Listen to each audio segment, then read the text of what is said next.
counts. Okay, and that's how the officers got their promotion. You have to show them that you have to show how many rebels you killed, how many guerrilla fronts you destroyed, and that's how you get your promotion. And now, because they see that it's not happening, it's not working, the country is not winning, and neither are they losing. And if they win, it's just like pockets of successes here and there. So what happened was, officers on the ground started experimenting, and I use that loosely in my own terms. I'm not using anybody else's word. Because this was a time when they realized something had to happen on the ground. So this is when they again experimented with conflict management and how to deal with civil society, which wasn't the case before in Marcos's time, or even in Cory's time, the early years of Cory's time. And with that, you know, this new thinking was coming about, which is that the weapon that the military uses is no longer the gun, but their minds. So it's going to be interesting to see if a new crop of officers will be thinking that way. And if it's in their mind, how do they want to shape their own organization? What I know for now is that, for example, in the Army, they have a transformation roadmap. If you read it, it's really very, it's kind of like it's too good to be true. You know, can this really happen? But then you also see people, officers who really want to try to make it work. But that goes back to the kind of leadership we have. Because if you're talking about the military as a whole, the most important thing is the commander-in-chief, and that's the president. So it's how they see the president, and it's how the new president deals with the military that will, you know, spell the difference in the future. There's really, if sometimes, you know, there's still things in the past that sort of reverberates today. When I just think of it, during Cory's time, you had, I mean, in terms of choosing officers, you had the politicians around who were choosing the officers at the top. And basically, the general staff at that time couldn't do much, couldn't change much of it, because it was Cory's, you know, political allies doing the choosing. And then, of course, gradually she had to resort to the general staff choosing their own men because she was already besieged. I mean, there were lots of coup attempts. In the same way that President Aquino is doing that now. He started it in that same way. Like, he had to choose General David because he was there in Tarlac, and he chose General Gasmin because General Gasmin was the chief of staff during Cory's time. But then again, to give a little bit of credit to General Gasmin, he didn't really want to be the Defense Secretary. They had another choice for him, but he ended up sitting there because the first choice turned it down.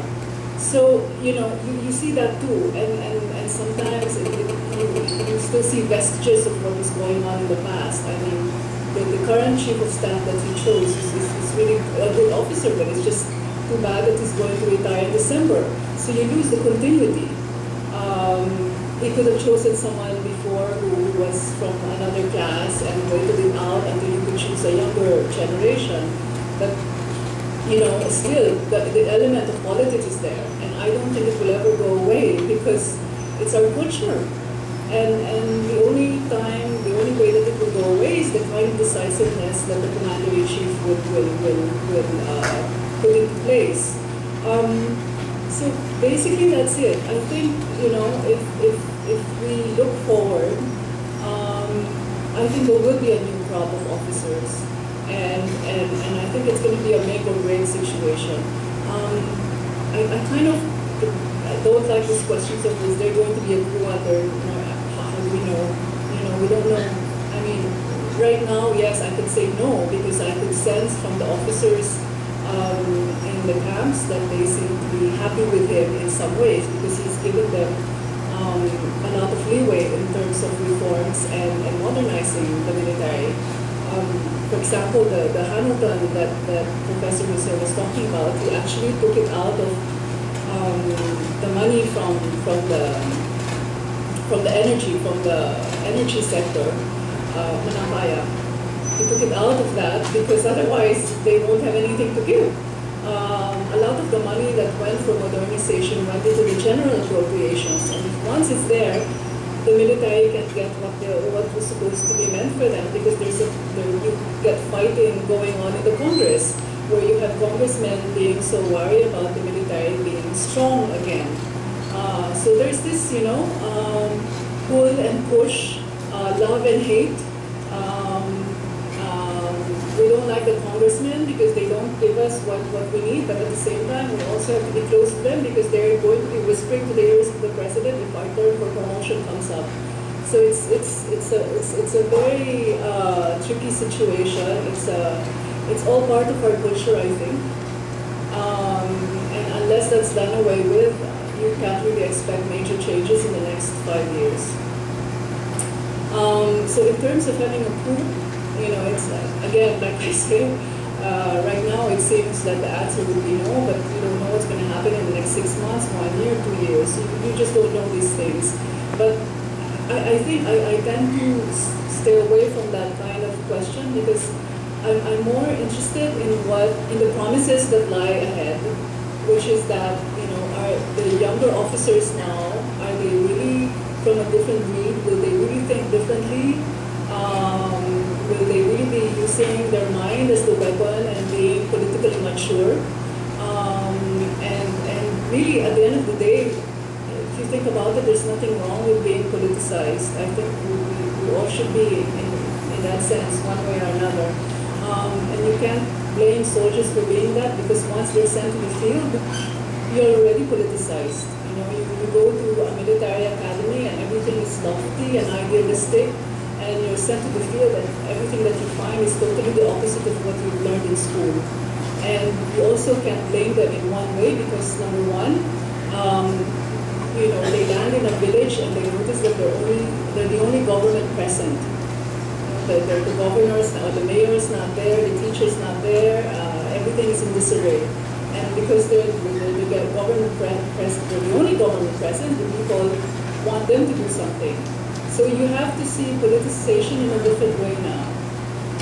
It's more of, well, again, it's a catchphrase. Everybody's talking about nation building.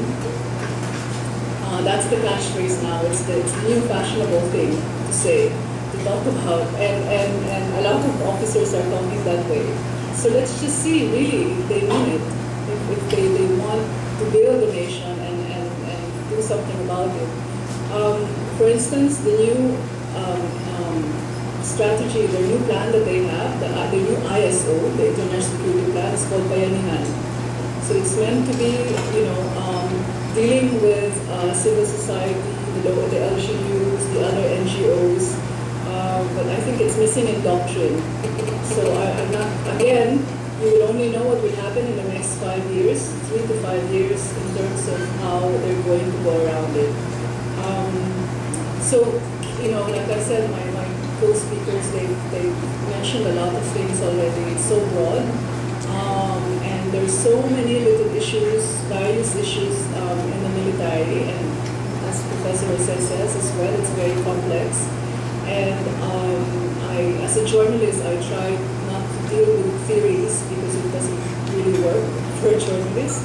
I think it's always important to go to the ground level and talk to officers as much as possible, because in the military it may not be as monolithic as Danilo says, but then again it's very highly personal. So whoever sits in a certain position always depends on the kind of personality that officer has, and it will always tell the difference in the military as a whole. So it depends on who you know and what you know and what they do and what their background is. So for me, theories, I basically throw them out the window. I'm sorry, I know political scientists won't like that, because it's more important for me to see who they are and what they've done as a journalist. So,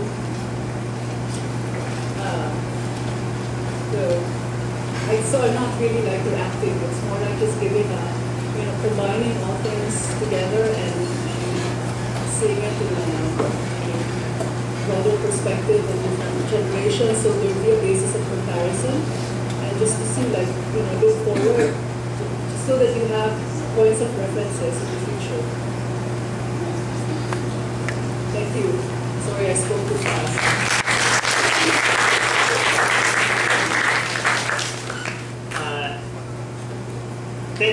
all the speakers. I think there's a lot there for us to chew on. In fact, the point about theory and political science, I suspect that means that we have a lot to be thankful for to Ms. Yabes, because that means political scientists still have something to do. That is to say, theorize about the states.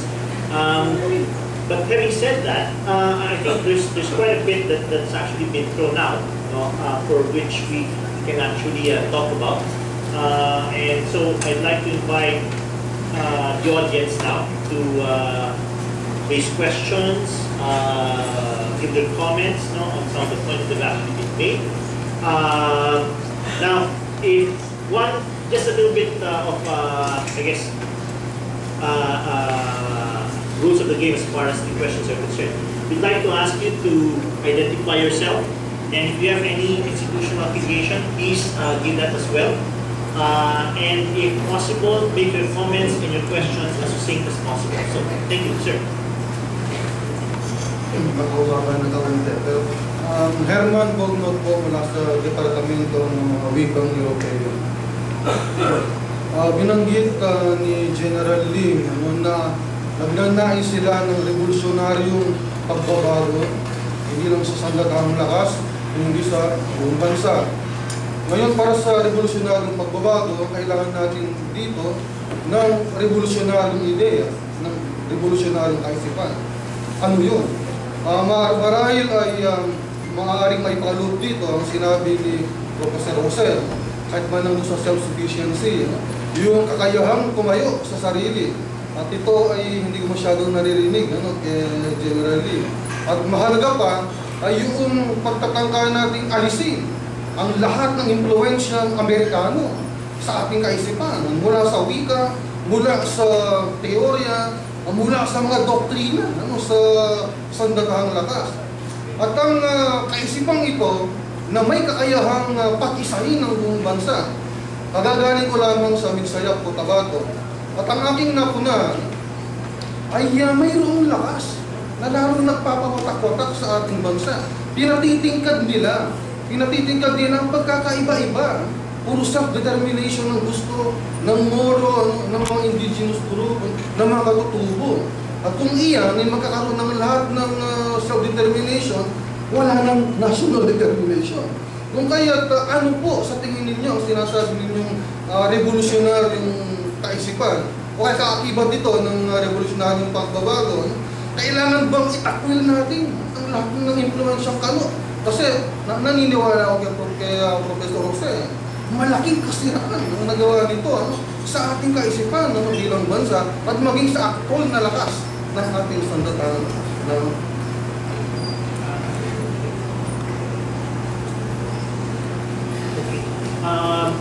What I'll do is I'll collect a few questions, maybe in groups of 3 or 4, and then ask the panel to answer those questions, and then we'll go back to the floor once again. Just so we won't have this one-on-one conversation going on between particular members of the panel and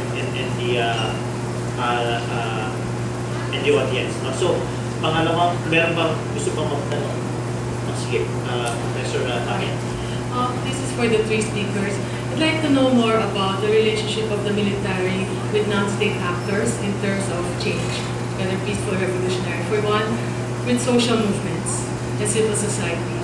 So Professor Jose mentioned about anti-communists, and I wonder how the military is with other left groups, left activists, especially those in government now. And also, like when they feature Colonel Marianter saying, oh, he was not active in his own. So, I mean, the relationship also with the business community, politicians, because the impression I get is the military is active on its own. But how true is that? And the relationship with, when they want change, with the mutinies, revolutions, coup d'etats, are they really on their own, or are there also other actors coming into this?